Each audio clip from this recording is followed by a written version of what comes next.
Do not look to the reality for the change first. You must simply know you have changed. And you must behave differently toward the reality outside you, even if it looks the same as it did before.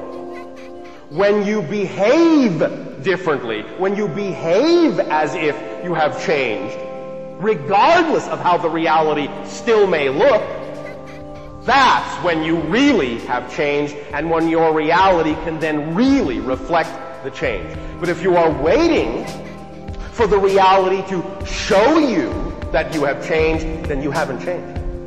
Because you're simply waiting for the reflection in the mirror to smile first, instead of simply smiling first because that's what you prefer, regardless of whether there's any mirrors around or not. And when you live more in the now, you'll be so busy having fun, it is simply that you won't create as much time, but when you look at time relative to yourself, it will appear as if you have lived hundreds of years, but they will have gone in joy and excitement so quickly that you will not feel tired at all, because it will have nothing really to do with linear time. What you experience as a succession of different moments are all the same one moment from different points of view and different experiences of the same one moment. But the only way you have to experience all of those different points of view of the same moment in linear time is to experience them as if it is one discrete moment after another. But it's all the same moment. Let that sink in whatever way it benefits you. You are all already abundant. Infinitely abundant.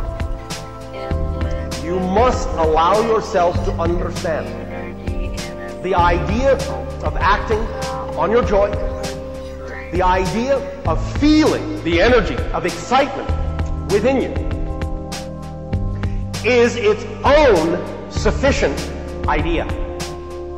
I am doing what I am doing, communicating to yours and other societies, because it is my joy. I would do it if there was only one person listening.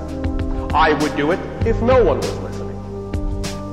I do not make my joy and my expression of my joy conditional. And because I make it unconditional, because I allow it to be unconditional, there are always people to talk with.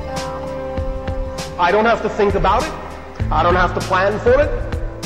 I just have to express my joy for no other reason than that who I am. I don't need another reason. I don't need it to do anything for me. I do it because it is me, and there is no better reason than that. When you thus then simply choose to be who you are, then everything will be there that needs to be there. Abundance, what have you. But we have recently shared with you one of the most important principles about the idea of abundance. Because first of all, remember that abundance can, well, obviously, especially on your planet, mean the idea you call money. That's a valid way to represent exchange and abundance, not the only way.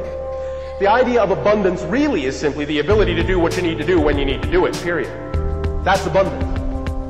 But you don't have to necessarily assume that it always requires money. Sometimes money is actually the longest route. Sometimes it's not, but sometimes it is. So the idea is to let it be and drop the insistence that it must be this way so that abundance can come to you in any way that it needs to represent the path of least resistance and the most expansive expression. Now, the tool we have recently shared, the axiom, the principle we have recently shared that is a very key critical principle about how to allow abundance to expand specifically in your life is this. When you can learn to do more with less, you will then be able to do less and get more. One more time, pay attention. This is absolutely critical. When you understand this, you will really understand manifestation regarding the idea of abundance. I'll say it one more time. Write it down if you want to. It is an absolutely key functional principle. When you learn that you can do more with less, you will then be able to do less and get more. As an example that we gave, if there is a person that fancies themselves an artist, you know, yes, you can be an artist with fancy paints, fancy pens and pencils and computers, yes.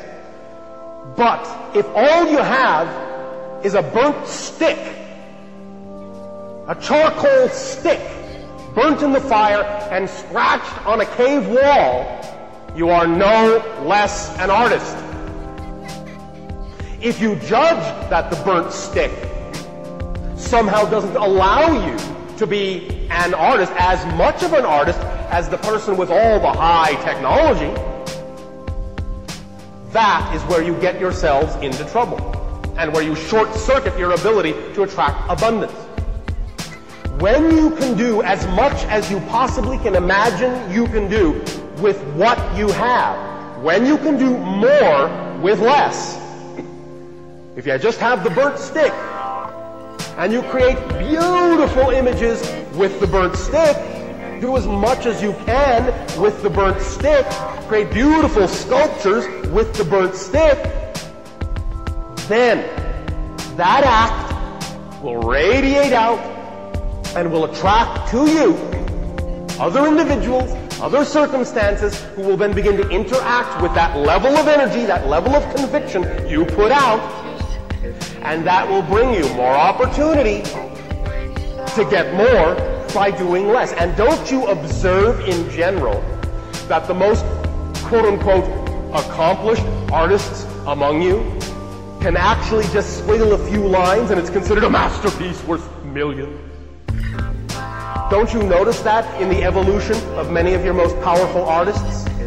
They begin simple, they go through complexity, but usually they come back to simplicity when they are advanced. They have learned that by doing as much as they could with what little they had to begin with, they now have to do very little to get quite a lot. That's the principle. Apply it in every field and every endeavor. There is always a counterpart in every field you can think of.